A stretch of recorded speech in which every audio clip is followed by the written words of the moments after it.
조세영 국립외교원장님, 존경하는 싱텅랍 피셋판 주한 태국 대사님, 그리고 이 자리에 함께 해주신 여러 대사님과 주한 공관원 여러분, 각계를 대표하는 신남방, 신북방 전문가 여러분, 내외 귀빈 여러분, 오늘 포럼은 문재인 정부 출범 2주년을 맞아 지난 2년간의 신남방, 신북방 정책의 성과를 돌아보고 앞으로의 발전 방향을 살펴보는 귀중한 자리입니다. 그간 신남방, 신북방 정책 수립과 추진 과정에서 여러 가지 형태로 지원하거나 참여해 오신 많은 전문가 분들께서 바쁘신 가운데 이렇게 참석해 주셔서 특히 뜻깊게 생각합니다. 외교 분야에 있어서 문재인 정부의 가장 두드러진 성과 중 하나는 한반도에서의 일촉즉발의 대결 상황을 대화 국면으로 바꾸는 대전환을 이루었다는 점일 것입니다.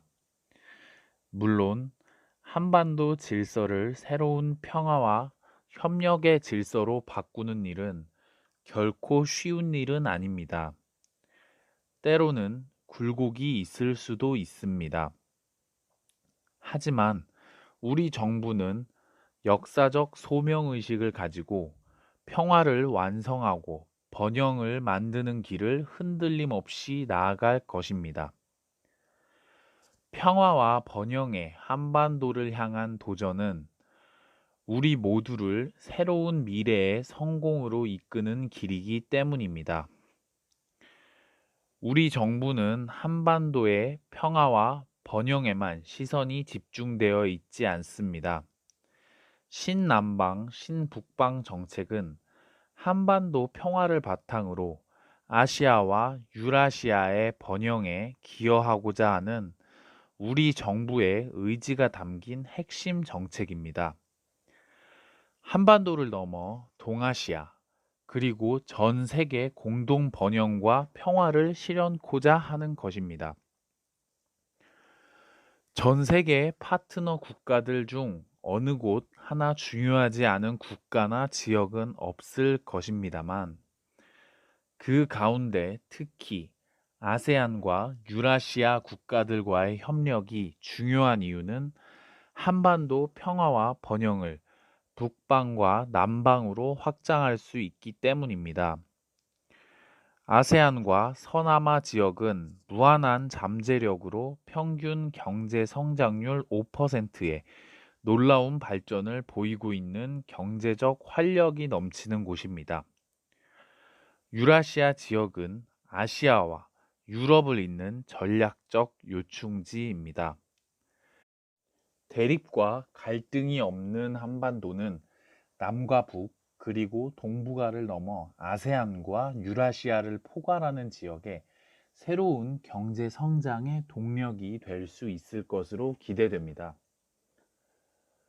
이러한 맥락에서 이번 주 취임 2주년을 맞는 문재인 대통령께서도 신남방 정책과 신북방 정책을 통해 한반도의 평화 경제는 더욱 확대될 수 있을 것이라고 강조하셨습니다.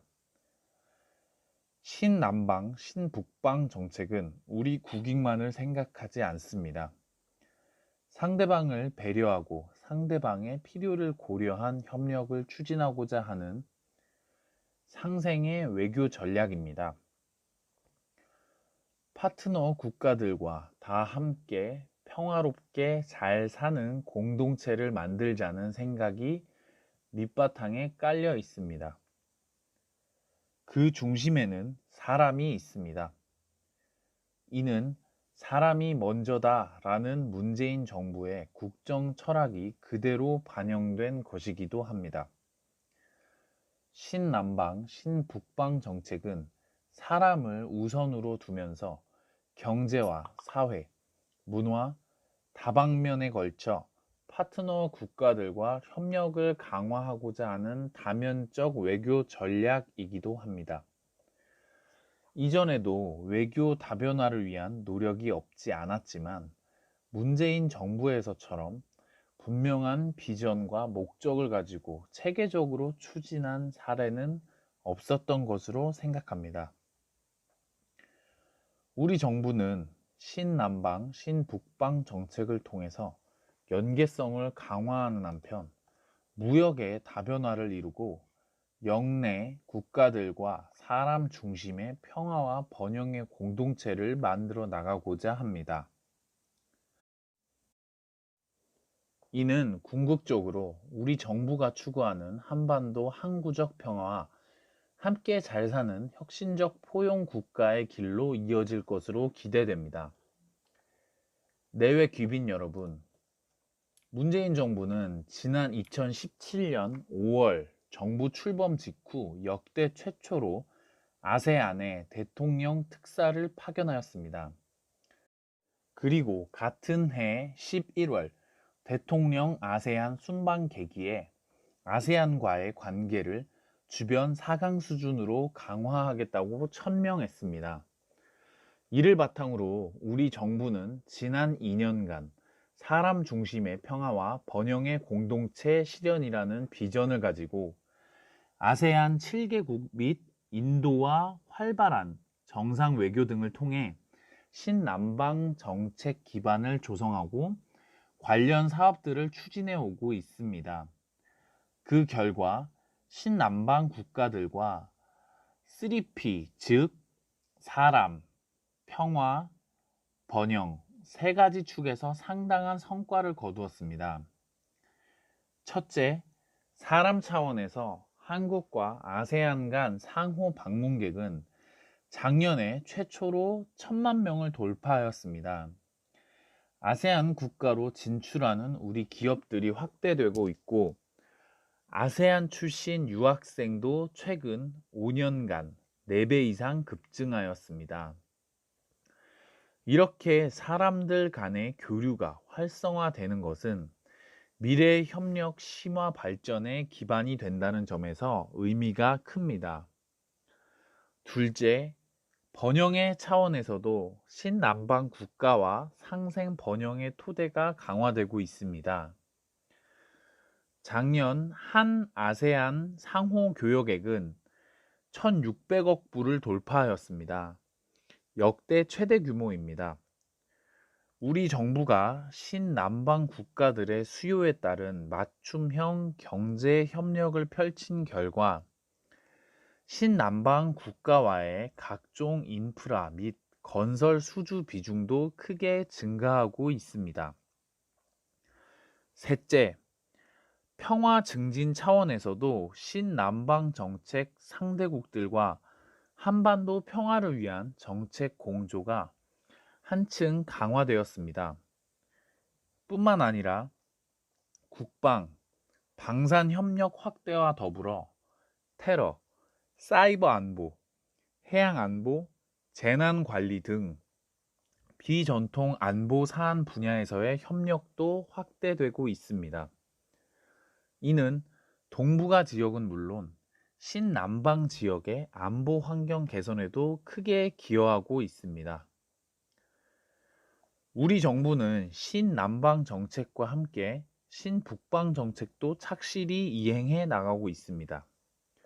여기 계신 여러분들 모두 작년 광복절 문재인 대통령께서 동북아 6개국과 미국이 함께 참여하는 동아시아 철도 공동체 제안을 기억하실 겁니다. 남과 북은 끊어진 철도와 도로 연결을 위한 작업에 이미 착수하였습니다. 앞으로 남북 간 철도가 연결되고 유라시아 대륙에 철도가 연계된다면 동아시아 철도 공동체의 실현은 앞당겨지게 될 것입니다.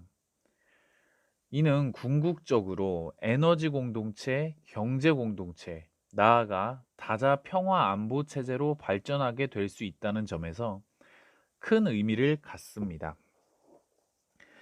이처럼 우리 정부는 유라시아 국가들과 함께 유라시아 대륙의 평화와 공동 번영이라는 공통 비전을 실현하기 위해 다양한 노력을 기울이고 있습니다.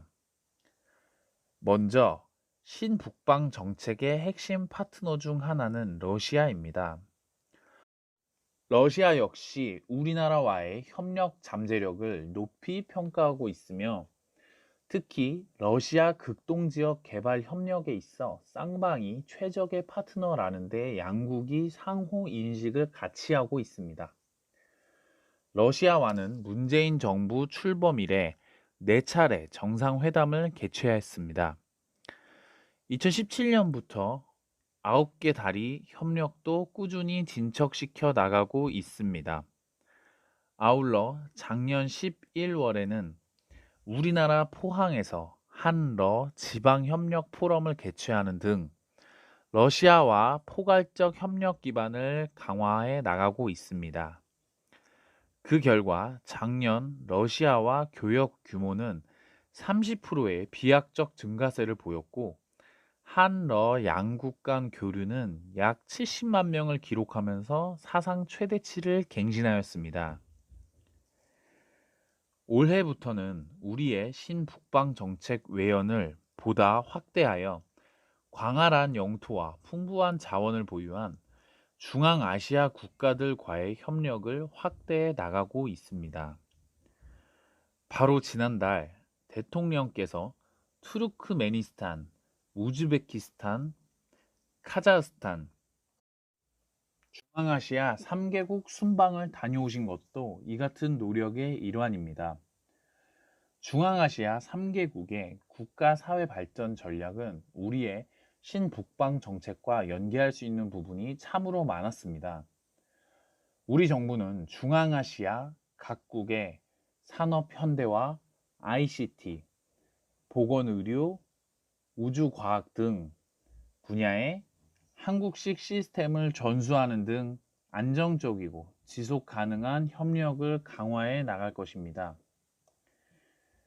내외 귀빈 여러분, 지난 2년간 우리 정부가 추진해온 신남방, 신북방 정책은 정책의 효과가 뚜렷한 부분도 있고 보다 보완하고 발전시켜 나가야 할 부분도 있는 것이 사실입니다. 우리의 비전을 실현하기 위한 대내외 환경이 결코 녹록지 않고 국제 경제 여건 속에서 각국의 이해가 엇갈리면서 공동 번영을 촉진하기 위한 노정의 어려운 도전 과제들이 남아 있습니다. 하지만 우리 정부는 앞으로도 모든 역량을 결집하여 신남방, 신북방 정책을 착실히 이행해 나갈 것입니다. 우선 신남방 정책 추진에 있어 올해는 한국과 아세안이 동반자로서 격동의 세월을 함께 견뎌온 지 30년이 되는 특별한 해입니다. 올해 11월 부산에서는 2009년, 2014년에 이어 세 번째로 한 아세안 특별 정상회의를 개최할 예정입니다. 아울러 메콩 국가들과도 사상 최초로 정상회의가 개최될 예정입니다. 우리 정부는 2020년까지 한 아세안 상호 방문객을 연간 1,500만 명까지 확대하고자 하는 목표가 실현될 수 있도록 비자 제도 개선 등 제도 기반을 정비하면서 장학사업 확대, 역량 강화 사업 등 다양한 분야에서 협력 사업을 추진할 예정입니다. 또한 아세안과의 FTA 추가 자유화와 항공협정 진전 등 제도적 기반을 확충하고 인프라 사업 참여 확대, 스마트 시티 지원 등 신남방 지역의 수요와 부합하는 상생의 경제 협력을 지속 추진해 나갈 것입니다. 아울러 2020년 한 아세안 상호 교역액 2천억 불, 2030년 한 인도 상호 교역액 500억 불 목표를 향해 신남방 국가들과 더욱 긴밀히 협력할 것입니다. 마지막으로 지역 평화와 안전 증진을 위한 노력도 계속 경주해 나갈 것입니다. 특히 한반도 평화는 아시아 전체의 평화와 불가분의 관계인 만큼 한반도 평화 구축을 위한 공동의 노력을 심화해 나갈 예정입니다. 신북방 정책에 있어서도 실질적인 성과를 한층 제고할 수 있도록 할 계획입니다. 러시아와는 2020년 한러 수교 30주년을 기념하여 한러 상호 교류의 해를 선포하고 한러 간 교역액 300억 불, 인적 교류 100만 시대를 달성해 나가기 위한 노력을 배가해 나가려고 합니다. 중앙아 국가들과는 향후 우리 기업들의 진출을 더욱 적극적으로 지원해 나갈 것입니다. 또한 지난달 대통령의 3개국 순방 후속 조치를 내실 있게 추진하여 에너지 인프라 수주 분야에서 신북방 정책의 실질적인 성과가 나올 수 있도록 범정부적인 노력을 기울여 나갈 것입니다.